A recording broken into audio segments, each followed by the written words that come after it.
Good morning, ladies and gentlemen. It is I once again, Lord ECONOMIST Hard. And you're watching CORP Exchange Television. And this is a segment on Economics Corner. The name of this segment is The Obvious. And once again, this is I, Lord ECONOMIST Hard. You're watching CORP Exchange, and we're just relaxing on Economist Corner. The name of this segment, once again, is The Obvious. The obvious. The cost of doing business. Fed tapering due to stronger economy? Can Earth's blood get over to $100 a barrel? Still shows GDP growth by now what would be over 1.1%. Earth blood over 85 is a blessing. It would make the U.S. stronger to a stronger U.S. dollar, to a stronger U.S. economy. It's a challenge, but yet again, by an unstable unemployment. Still, what I argue is unstable unemployment numbers, because you're still looking at, that are now being threatened by major cities and that are facing financial destruction. It's changing the way people are doing business. It's just changing the way people are doing business. The rate of the amount of money people make is going up due to minimum wage hikes, and it's allowing business to cut back for cash, but it would pull weight, and it also reflects the housing market, which is very bullish, and it's attracting a lot of competitive buyers, but it's not completely bottomed out. The housing market can face some headwinds because, minimum wage goes up. What people do when they go to work is they want to buy a house. That's the first thing you do. Like in the U.S. economy, owning a home is a big social status. So, of course, people want to buy a house. The thing with the unemployment numbers, what I argue is unemployment, people say it's neither here nor there, especially after the COVID-19, the plague. A lot of people are still getting unemployment, sitting at home getting unemployment when they should be out working. I don't know, different parts of the region, but in the Southeast region, especially in South Florida, major cities in South Florida, everybody's hiring. Fast food places, minimum wage, they're starting people at $12, $13 an hour, which isn't much. But even though the cost of living is going up versus the rate of inflation, you have a job. You're not collecting unemployment, which is putting money on the stress on the government. So it brings us back to the obvious. There was a lot of stimulus going on. So we're saying, tapering versus spending. That's all there is really in the cost of doing business today. You have to have a stronghold and exhibit more cash now more than ever, and focus on the way to consolidate, making the U.S. market even more attractive. Besides, when money from the U.S. goes to increasing global equities, the profits from the downside, which are inevitable, are then pushed into more attractive markets. And you see that in energy. When inflation comes along, people look for hedges. You see gold. Usually the traditional hedges.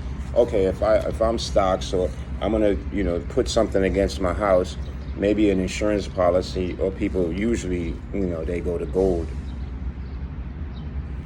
The emerging markets, people are looking for ways to put money in emerging markets, and the level in emerging markets is increasing, and the duration of bonds is also a good option. You find some good bonds in municipalities. Municipal bonds is good. Investors, and it attracts investors from outside the U.S. So just as fast as people are saying, well, the growth in China, let's look for China stocks or businesses to invest in China. As fast as people are looking out there, they're looking back into the U.S. Global economics expansion is inevitable. Like, we like the word inevitable today. You're expanding globally. You know, they say here in the U.S., the administrators say, well, we're going to bring the jobs back. We want to bring the jobs back to America. That is almost, especially now that you have minimum wage hikes, it's not an argument. You know, people are now, the minimum wage goes up back to employment. And what's happening is now you're fighting for full time, because now the minimum wage goes up, but the employers are not giving you the full time. If they have to give you, corporate America gives you full time, they have to give you a benefit. They have to let you into their investment rooms. They have to save and protect with you and, help your families with insurances. And they're just not doing that, but the jobs are there. The jobs are there, but it's not full time. And even with that being said, the minimum wage, most manufacturers, most telecommunicators, which do a lot of troubleshooting and stuff for banks and big corporations, which is more jobs, a lot of hot jobs. They will go outside the U.S. because you can pay them a lot less than just sitting here and saying, well, I got to pay you $13, $14, $15 an hour versus I can go out there and pay them $9 U.S. money, and they're happy. They're very happy with that. So, and then, there is no, even if I'm working them 40 or 50 hours a week, they're saying, damn, I'm making money. But they're not griping and, quote, bitching, unquote, if you will, about, well, I'm working 40, 50 hours. I'm a full-time employee. I need benefits. They just say, damn, $9, we'll take it. So we also, on the side of that, you have a consumer discretion, small cap technology, industrial and machinery. And after the plague, post-plague, COVID-19, you're seeing the economy just getting belted with that. Prices are going through the roof.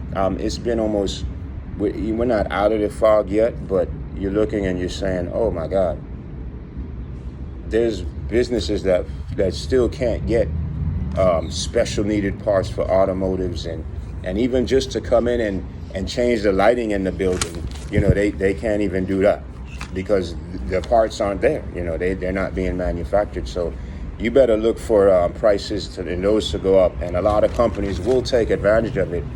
And if they're liked, their stocks will go up. Today, we're still feeling the market shocked from the interest rate hikes. They're going to blame it on the interest rate hikes, but I still think the interest rate hikes is a bullish move by Uncle to bring things back into perspective, especially after the plague.